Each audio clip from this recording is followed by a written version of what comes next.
নমস্কার বন্ধুরা, আরও একটি নতুন রোমাঞ্চকর হত্যার ঘটনা নিয়ে আজকের ভিডিওটি।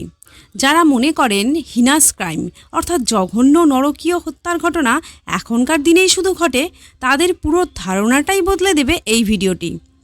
অবশ্য তার জন্য আপনাকে পুরো ভিডিওটি দেখতে হবে। আজ থেকে প্রায় 30 বছর আগে 2 জুলাই 1995 সালে দিল্লিতে ঘটে যাওয়া এই হত্যার ঘটনাটি সমস্ত রাজধানীকে আতঙ্কিত করেছিল। কোনো ভালোবাসার সম্পর্কে যদি নিজের পার্টনারের প্রতি বিশ্বাসটাই না থাকে, তবে তার পরিণতি যে কতটা ভয়ঙ্কর হতে পারে তার উদাহরণ এই ঘটনাটি। নায়না সাহানি কেস, যেটা তন্দুর মার্ডার কেস হিসাবে বেশি পরিচিত, ভারতের রেয়ারেস্ট অফ রেয়ার কেসগুলোর মধ্যে একটি। এই ঘটনা ঘটে যাওয়ার প্রায় 6 মাস পর্যন্ত গোটা রাজধানীর মানুষের তন্দুরি রুটি বা তন্দুরি চিকেন খাওয়া বন্ধ হয়ে গিয়েছিল, কারণ তারা যখনই তন্দুরি রুটি বা চিকেন খেত তাদের নায়নার কথা মনে পড়ত। ঘটনার মূল অভিযুক্ত সুশীল শর্মা ইন্ডিয়ান ন্যাশনাল কংগ্রেসের একজন ইউথ লিডার ছিলেন। তিনি কলেজ লাইফ থেকেই পলিটিক্সের সাথে যুক্ত ছিলেন। তার জীবনের প্রধান লক্ষ্য ছিল একজন বড় মাপের নেতা হওয়া। কলেজে থাকাকালীন তার সাথে নায়না সাহানির দেখা হয়, যেখান থেকেই তাদের মধ্যে ভালোবাসার সম্পর্ক হয়। নায়না নিজেও পলিটিক্সের সাথে জড়িত ছিলেন কলেজ জীবন থেকেই। পরবর্তীতে তারা বিয়ে করেন ঠিকই, কিন্তু সেটা একটা সিক্রেট ম্যারেজ ছিল, অর্থাৎ বিয়েতে সুশীল কাউকে ইনভাইট করেননি। শুধুমাত্র তার এবং নায়নার পরিবারের উপস্থিতিতেই তাদের বিয়ে হয়।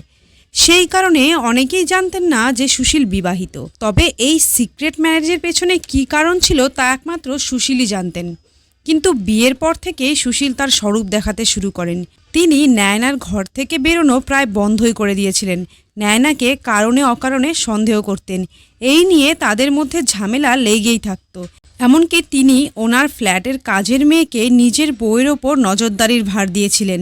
নায়না কখন কোথায় যাচ্ছেন, কখন ফিরছেন, কখন কি করছেন, সমস্ত কিছুর খোঁজ তিনি নিতেন। অথচ তিনি নিজে বহু মহিলার সাথে ওঠা বসা, মিটিং করা, এমনকি ঘুরতে যাওয়া, এই সমস্ত চালিয়ে যেতেন। প্রসঙ্গত বলে রাখি, তারা দুজনে বিয়ের পর যে ফ্ল্যাটে থাকছিলেন সেটা ছিল দিল্লির মন্দির মার্গে। এইভাবেই মানসিক নির্যাতনের মধ্যে দিয়ে দিন কাটছিল নায়নার। অবশেষে তিনি ঠিক করেন যে সুশীলকে ডিভোর্স দিয়ে তিনি অস্ট্রেলিয়া চলে যাবেন। আর এই কাজে তাকে সাহায্য করছিল তার প্রাক্তন প্রেমিক, তবে বর্তমানে বন্ধু, মতলুব করিম। এবার আবার একটু পেছনের দিকে যাব। নায়না যখন কলেজে পড়তেন তার প্রথম প্রেমিক ছিলেন মতলুব করিম। এই মতলুব করিম নিজেও পলিটিক্সের সাথে জড়িত ছিলেন। তাদের দুজনের বিয়ে করার কথাও ছিল, কিন্তু মতলুব যেহেতু মুসলিম, তাই নায়নার বাড়ি থেকে তাকে মেনে নেয়নি এবং তারপর তারা দুজনে সেখানেই সম্পর্কে রীতি টানেন। এরপরেই সুশীল নায়নার জীবনে আসে। বর্তমানে মতলুব নিজেও একজন কংগ্রেসের পার্টি ওয়ার্কার ছিলেন, আর তারও অন্য কারোর সাথে বিয়ে হয়ে গিয়েছিল। নায়না যখন তার জীবনে চলা দুর্দশার কথা মতলুবকে জানান, তখন মতলুব তাকে সাহায্য করার জন্য এগিয়ে আসেন। কিন্তু সুশীল মতলুবকে একদম পছন্দ করতেন না। যেহেতু তারা তিনজনেই কংগ্রেসের সাথে যুক্ত ছিলেন, তাই সুশীলের অমত সত্ত্বেও নায়না ও মতলুবের দেখা ও কথাবার্তা দুটোই হতো। আর এই নিয়ে সুশীলের সাথে নায়নার অশান্তিও লেগে থাকতো। তাদের এই গোপন বিয়ের ঠিক 3 বছরের মাথায় 2 জুলাই 1995 সুশীল নিজের কাজ সেরে তার মন্দির মার্গের ফ্ল্যাটে পৌঁছান। তখন তিনি দেখেন নায়না যেন ফোনে কারোর সাথে গভীরভাবে কথাবার্তায় ব্যস্ত, আর তার হাতে মদের গ্লাস। সুশীলকে দেখা মাত্রই নায়না ঘাবড়ে যান এবং কলটি কেটে দেন। এটা দেখে সুশীলের সন্দেহ হয়। তিনি নায়নাকে জিজ্ঞাসা করলে নায়না জানান যে তিনি তার বান্ধবীর সাথে কথা বলছিলেন, কিন্তু সুশীলের সন্দেহর নিবারণ হয় না। তাই তিনি নম্বরটি আবার রিডায়াল করেন, আর ওপাশ থেকে ভেসে আসে একটি পুরুষ কণ্ঠস্বর। এটা শুনে তিনি বুঝতে পারেন যে সেটি মতলুবের গলা, আর রাগের মাথায় তার লাইসেন্স রিভলভার বের করেন এবং নায়নাকে 3 বার গুলি করেন। 3টে গুলির একটি নায়নার কপালে, একটি নায়নার গলায় লাগে এবং তৃতীয়টি এয়ার কন্ডিশনারে আটকে যায়। নায়না ওই স্পটেই মারা যান। এক তো তিনি সন্দেহের বশে রাগের মাথায় নিজের স্ত্রীকে খুন করেছিলেন, তারপর নিজের অপরাধ লুকানোর জন্য তিনি যা করেছিলেন সেটা ছিল আরও ভয়ঙ্কর। ঘটনাটি যখন ঘটে তখন রাত 8:30। প্রথমে তিনি বডিটাকে প্লাস্টিকে মুড়ে গাড়ির ডিকিতে রাখেন। তারপর ইনিশিয়াল প্ল্যান ছিল বডিটা যমুনা নদীতে ফেলে দেবেন। আর সেই প্ল্যান মতোই রাত একটু গভীর হলে তিনি গাড়ি নিয়ে যমুনা নদীর ব্রিজের ওপরে যান। কিন্তু সেখানে পুলিশ পেট্রোলিং করছিল, তাছাড়াও মানুষজনের ভিড়ও ছিল, তাই তিনি বডিটা নদীতে ফেলতে পারেননি।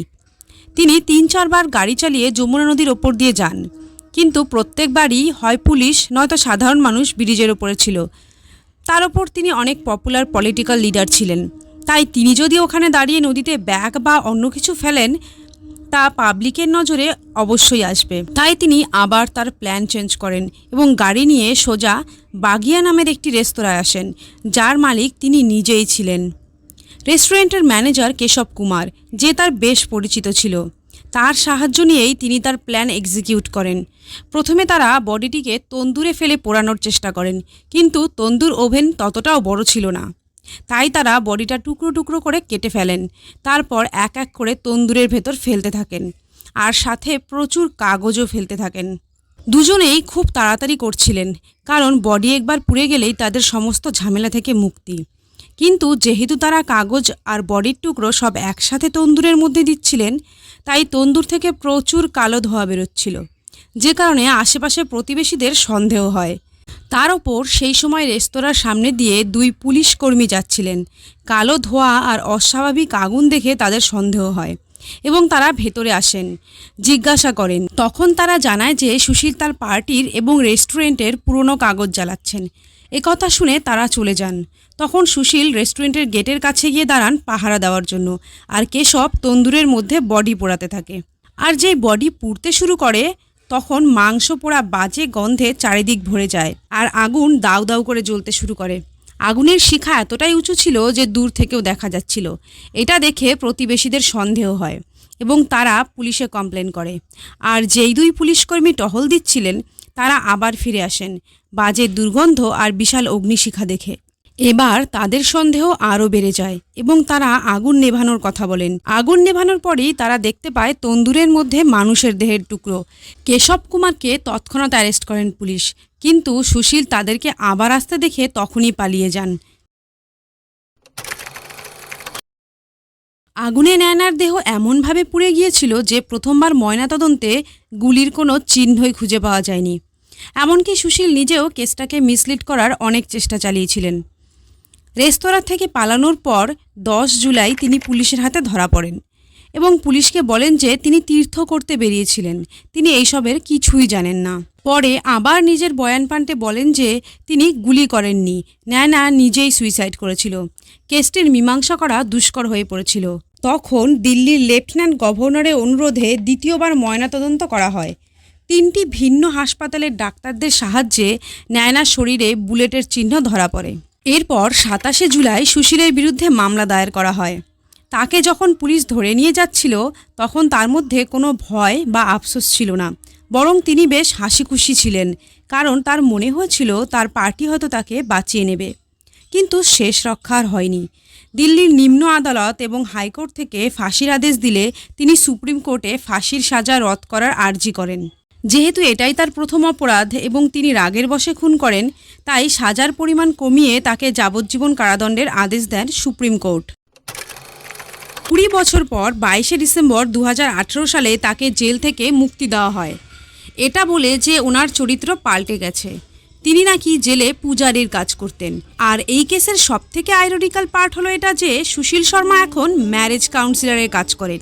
যাই হোক, আজকে এখানেই শেষ করছি। ভালো থাকবেন, আপনজনদের খেয়াল রাখবেন। আপনাদের সাথে দেখা হচ্ছে এইরকমই একটা ভয়ঙ্কর হত্যাকাণ্ড গুয়াহাটির ডাবল মার্ডার কেসের ভিডিওতে।